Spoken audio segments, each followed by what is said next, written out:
Hello friends, I am Dr. Satish Srivastava. I am going to talk to you on challenges that are posed by the COVID-19 virus with special reference to Indian economy. After the opening up of the economies in 1990, the whole world has become one market. And since this pandemic has badly affected most of the economies of the world, it is very obvious that it also affected Indian economy.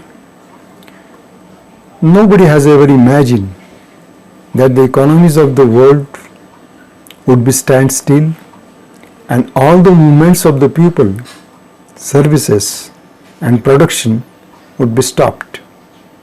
This is all unimaginable and unprecedented. The world has been fighting coronavirus in spite of the fact that world has no power to control it, at least in near future. The vaccine may be invented one day and the corona fear may be gone altogether. But till then, the cost and brunt of this pandemic to our economy will linger for a long time. The International Monetary Fund estimated that the developed as well as developing countries are expected to contract by minus growth rate in the year 2020. The COVID-19 pandemic has infected at least 8 million people and killed more than 4 lakh people across the world. It has also impacted economics to a great extent and slowed down economies. In April 2020, the International Monetary Fund estimated global gross domestic product would contract by 3% in 2020. However, recently, Geeta Gopinath, the chief economist of IMF, has said that the global GDP may go down to 5.2%.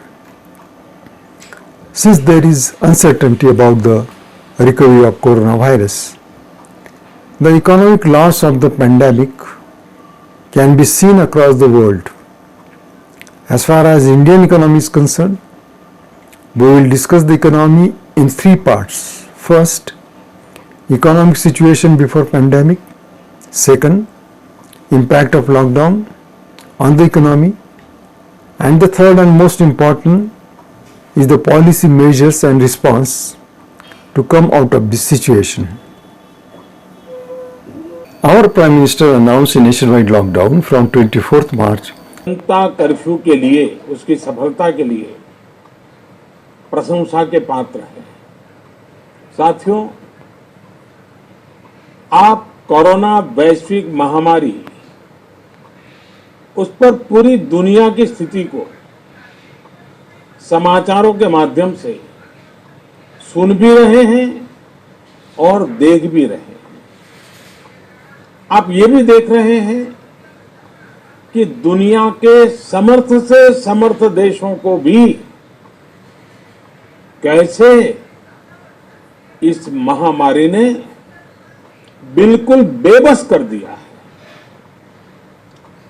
ऐसा नहीं है कि ये देश प्रयास नहीं कर रहे या उनके पास संसाधनों की कमी है, लेकिन कोरोना वायरस इतनी तेजी से फैल रहा है कि तमाम तैयारियां और प्रयासों के बावजूद इन देशों में चुनौती बढ़ती ही जा रही है। इन सभी देशों के 2 महीनों के अध्ययन से जो निष्कर्ष निकल रहा है और एक्सपर्ट्स भी यही कह रहे हैं कि इस वैश्विक महामारी कोरोना से प्रभावी मुकाबले के लिए एकमात्र विकल्प है सोशल डिस्टेंसिंग, सोशल डिस्टेंसिंग यानी एक दूसरे से दूर रहना. He has pointed out that the cost of lockdown was very high. We can assess that part in the form of our plunging down of GDP. Let's try to understand what was the state of affairs of our economy before the lockdown started, that is before 24th March 2020. The graphic shows how our GDP was declining since 2016-17. It came down from 8.3% to 4.2% in 2019-20. Many economists tried to explain this situation. One of the analyses that was put forward in the year 2019 by Dr. Arvind Subramanian, who was Chief Economic Advisor in India during the period of 2014 to 2018, and Josh Feldman, who wrote in a draft working paper of the Harvard University Center for International Development that the Indian economy was heading toward the Great Recession. Their contention was that the India had been facing twin balance sheet problem. The first balance sheet problem occurred when the loans were given to steel, power, infrastructure, which turned bad, and the NPA of banks increased. This happened during the period of 2004 to 2011. Up to March 2019, the total NPA of the banks was 8 lakh crores of rupees. Since last 4 years, the government has to spend 2 lakh and 46,000 crores of rupees to the bank to strengthen their financial position. Had it not been the bad loans accumulated, India could have used that money for development purposes. Dr. Subramanian made distinction between the first balance sheet and the second balance sheet. When the banks provided loans to non-banking financial institutions, the loans were given indirectly to real estates through NBFIs. When the demand for homes decreased, first the ILFS, that is Infrastructure Leasing and Financial Services, became defaulter, and then many NBFIs became defaulters. As a result of this, the NPA of banks increased further. RBI Governor Shaktikanta Das, in his television interview, said that India's gross domestic product will be in negative territory in the year 2020-21 due to coronavirus, which has disrupted the economy. It's quite evident from the graphic of repo rate that the repo rate has been declining over the years. It can be seen in the graphic that the repo rate by the Reserve Bank of India has been constantly cut, which is now 4%. But the twin impact of coronavirus and the collapse in the consumer demand did not generate the desired stimulus to capital investment. Data released by the National Statistical Office on Industrial Production showed that in the month of April-August 2019, factory output growth fell to 2.4% from 5.3% for the same period in the last fiscal of 2018. Index of industrial production growth has been the lowest in the last 81 months and the first contraction after June 2017. This is quite noticeable here that the production of consumer non-durables, which is an indicator for the rural economy, rose 4.1% in August, but that of consumer durables demand, for which is urban oriented, contracted by 9.1%. Production of capital goods, an indicator for investment activity, it also contracted by 21%. Though there had been a lot of controversies over the data of National Sample Survey, for the year 2017-18, it showed a spike in the unemployment rate to over 6%, but the report was termed as a draft report by the government. As far as the export and import is concerned, we can see in the graphic that the export in June 2019 were US dollar 25 billion as compared to US dollar 27.70 billion in June 2018, exhibiting a negative growth of 9.71%. In rupee terms, exports were rupees 1,73,682.55 crore in June 2019 as compared to rupees 1,87,800.20 crores in June 2018, registering a negative growth of 7.52%. In June 2019, major commodity groups of exports showing positive growth over the corresponding month of last year are iron ore, electronic goods, ceramic product, spices, drugs and pharmaceutical. As far as imports in June 2019 is concerned, it was US dollar 40.29 billion, which was 9.06% lower in dollar terms and 6.85% lower in rupee terms, or import of US dollar 44.30 billion in June 2018. Major commodities groups of import showing negative growth in June 2019 over the corresponding month of last year are pearls and precious stone, petroleum, crude product, electrical and non-electrical machinery, coal, electronic goods, etc. How the nationwide lockdown, which was imposed because of coronavirus pandemic, affected adversely on Indian economy. First, we will start with the surveys released by the Reserve Bank of India. It reveals that consumer confidence has collapsed amid the COVID-19 pandemic, and it may contract economy by 1.5% during 2020-21. In May 2020, with the current situation index touching historic low and the 1 year ahead future expectation index also recording a sharp fall, entering the zone of pessimism as per the consumer confidence survey released by the Reserve Bank of India.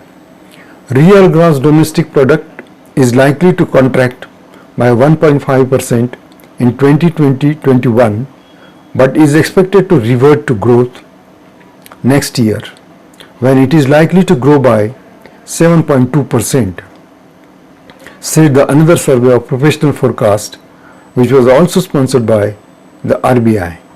Real private final consumption expenditure is expected to decline by 0.5% during 2020-21, but likely to record 6.9% growth next fiscal, the survey said.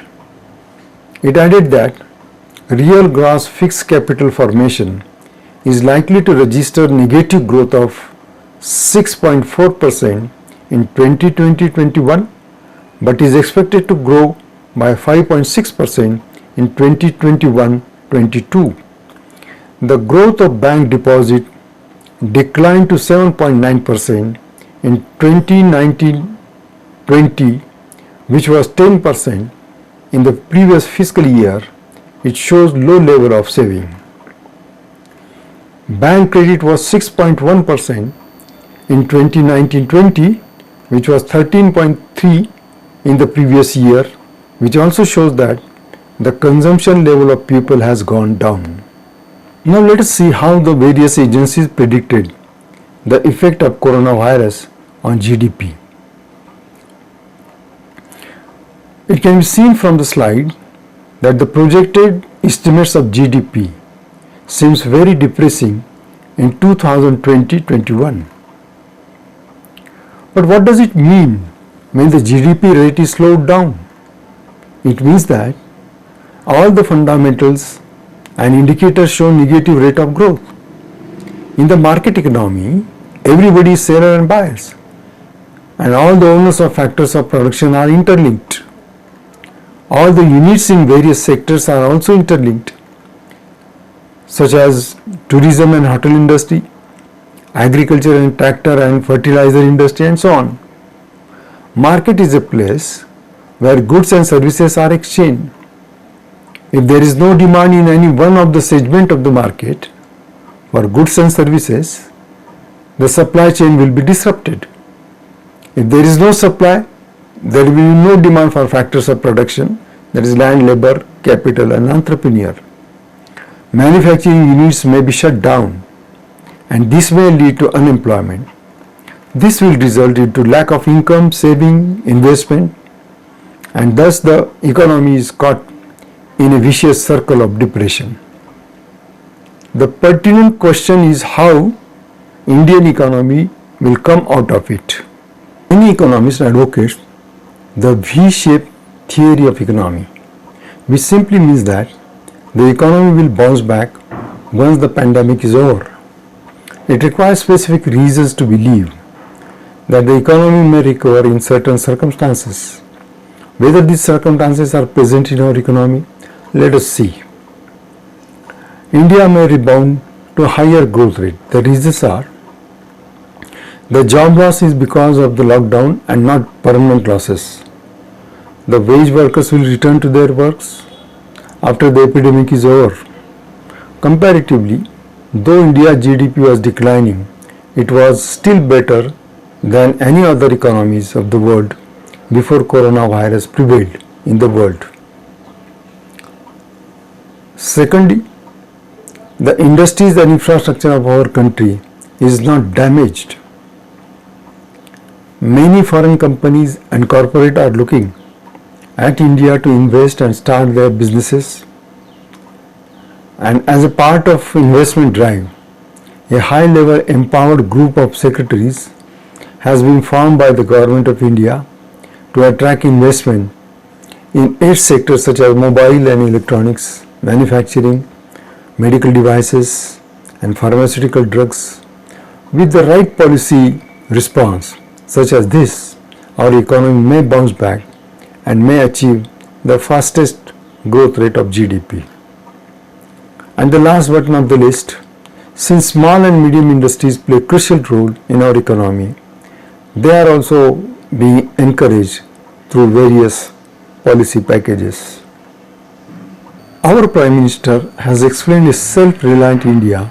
तो शक्ति ऐसी है कि भारत आत्मनिर्भर बन सकता है। साथियों, आत्मनिर्भर भारत की ये भव्य इमारत 5 पिलर्स पर खड़ी होगी। पहला पिलर इकोनॉमी, एक ऐसी इकोनॉमी जो इंक्रीमेंटल चेंज नहीं बल्कि क्वांटम जंप लाए। दूसरा पिलर इंफ्रास्ट्रक्चर, एक ऐसा इंफ्रास्ट्रक्चर जो आधुनिक भारत की पहचान बने। तीसरा पिलर हमारी सिस्टम, एक ऐसा सिस्टम जो बीती शताब्दी की रीति नीति नहीं बल्कि 21वीं सदी के सपनों को साकार करने वाली टेक्नोलॉजी ड्रिवन व्यवस्थाओं पर आधारित है। चौथा पिलर हमारी डेमोग्राफी, दुनिया की सबसे बड़ी डेमोक्रेसी में हमारी वाइब्रेंट डेमोग्राफी हमारी ताकत है। आत्मनिर्भर भारत के लिए हमारी ऊर्जा का स्रोत है। पांचवा पिलर डिमांड। हमारी अर्थव्यवस्था में डिमांड और सप्लाई चेन का जो चक्र है, जो ताकत है, उसे पूरी क्षमता से इस्तेमाल किए जाने की जरूरत है। which will stand on 5 pillars. The first is economy, which brings in quantum jump and not incremental change. The second is infrastructure, which should become the identity of India. The third is system, based on the first century technology driven arrangement. The fourth is vibrant demography, which is our source of energy for a self-reliant India. And the fifth is demand, whereby the strength of our demand and supply chain should be utilized to full capacity. He underlined the importance of strengthening all stakeholders in the supply chain to increase as well as fulfill the demand. Later on, Finance Minister had announced rupees 20 lakh crore package and its details. Though most of the part of the package was given in the form of guarantee and previously given by the government in the form of subsidies, financial assistance, the actual cash flow was not more than 2 lakh crores of rupees. It is welcome to give incentive to SMEs, but the money that trickle down may not give the desired stimulus to demand, the fifth and most important pillar of economy, which our Prime Minister has mentioned. The government policy is directed towards supply side. As a fiscal measure, government reduced corporate tax in September 2019, and as a monetary measure, repo rate was also cut down. This was done to encourage investment and to reduce the cost of capital. However, it could not produce a positive impact on gross fixed capital formation. In fact, it has been contracting for 3 continuous quarters. The Finance Minister announced rupees 20 lakh 97,000 crores of rupees package to revive the economy. The slide shows the economic package which was given by the Government of India. Now let us have a closer look to the stimulus provided by announcement in economic package first. Provisions were made for emergency working capital facility for business including MSMEs, subordinate debt for stressed MSMEs, fund for MSMEs, provision for EPF support for business and workers, reduction in EPF rates, provisions for special liquidity scheme for NBFCs, partial credit guarantee scheme for liabilities of NBFCs, liquidity injection for DISCOMs, reduction in TDS and TCS rates. The second package, which provides assistance to free food grain supply to migrant workers for 2 months, interest subvention of Mudra Shishu loans, special credit facility to street vendors, housing CLSS and MIG, that is credit linked subsidies for housing, additional emergency working capital through NABARD to farmers, additional credit through Kisan Credit Card, stimulus provided by announcement in economic package 3 was provisions for food micro enterprises, Pradhan Mantri Matsya Sampada Yojana, top to total Operation Green, Agricultural Infrastructure Fund, Animal Husbandry Infrastructure Development Fund, promotion of herbal cultivation, beekeeping initiatives, stimulus to viability gap funding. Such a grant under VGF is provided to social infrastructure as a capital subsidy to attract the private sector players to participate in PPP projects that are otherwise financially not viable because of the long gestation period, but socially they are desirable. So that type of funding, that is VGF, has got 8,100 crores of rupees. Manrega got additional allocation of 40,000 crores of rupees. So the overall stimulus provided by Atmanirbhar Bharat package was 20,97,053 crores of rupees. Now the problem of our economy is less demand due to lack of income. So we must first address it. To boost the economy, demand must be enhanced for the revival of recession. People don't have money to spend after job loss. There has been retrenchment and unemployment in organized as well as unorganized sector. Factories are shut down. They have zero income. Nobody knows how long the coronavirus pandemic will be continued to exist. Loss of works means loss of incomes, and ability to spend money is reduced. At the same time, due to health related issues, spending is increased. So the poor strata of the society are vulnerable. Therefore, putting cash in their hand or DBT or direct benefit transfer is essential policy measure. Government of India has given rupees 1.7 lakh crore package including free food grains and cash to poor for 3 months. Though this was a right step by the government, still a big push is required to revitalize the economy. What is important is multiple effects of demand and income generation.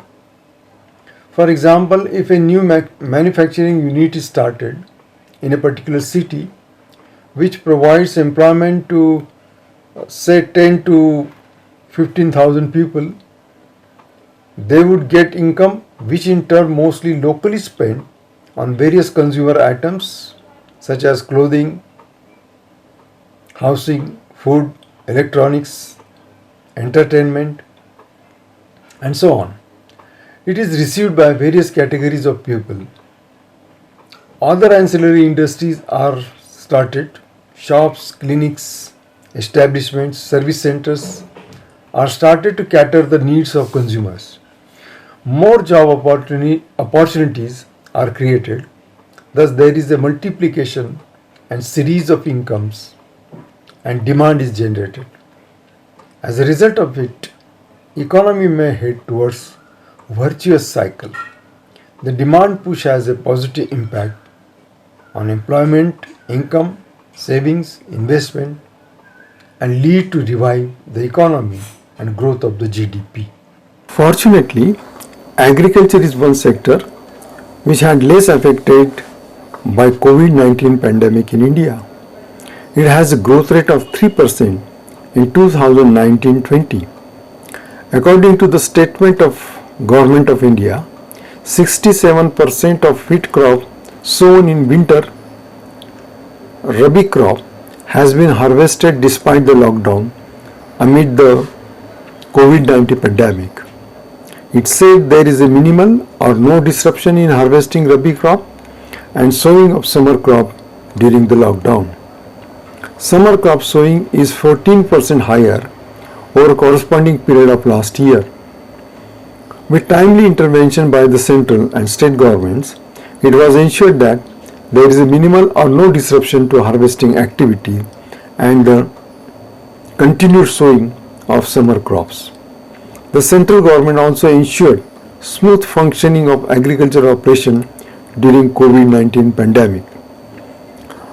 Of the Rabi crop harvesting, out of total wheat sown in 310 lakh hectares, 63 to 67% has already been harvested in the country. State-wise harvesting has also increased and reached to 90 to 95% in Madhya Pradesh, 80 to 85% in Rajasthan, 60 to 65% in Uttar Pradesh, 30 to 35% in Haryana, and 10 to 15% in Punjab. Harvesting is in peak in Haryana, Punjab, and Uttar Pradesh and is likely to be completed by the end of April. This ensures India's food security. The great lesson we must learn in the coronavirus pandemic is if we don't have robust healthcare system, we cannot survive. During the coronavirus period, we have to turn our resources to provide healthcare facilities. Even the trains were converted into temporary hospitals. We spent very little, hardly 1% of our GDP on healthcare system. Hence we are short of beds, doctors, equipments, nursing and ancillary staff. It is worth mentioning here that public health system, which was neglected in the past, in fact did the most to help recover and face coronavirus challenge. Human resource is a capital for economic development. Therefore, strengthening the public healthcare system should be our top priority. There are of course silver lines. Agricultural sector has shown a very positive growth rate and there are no food shortages. India has saved rupees 5,000 crore in foreign exchange because of the low oil prices. The country's foreign exchange reserve are at the highest, over $500 billion or around rupees 38 lakh crores of rupees. So I would like to conclude that how the exponential growth of economy can be achieved.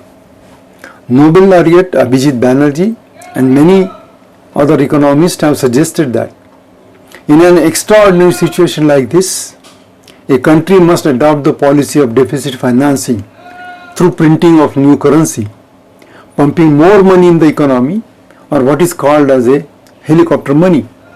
Most of the European countries, Germany, USA, have decided to implement this policy. So the government should not postpone its spending or cut the expenditure on various projects.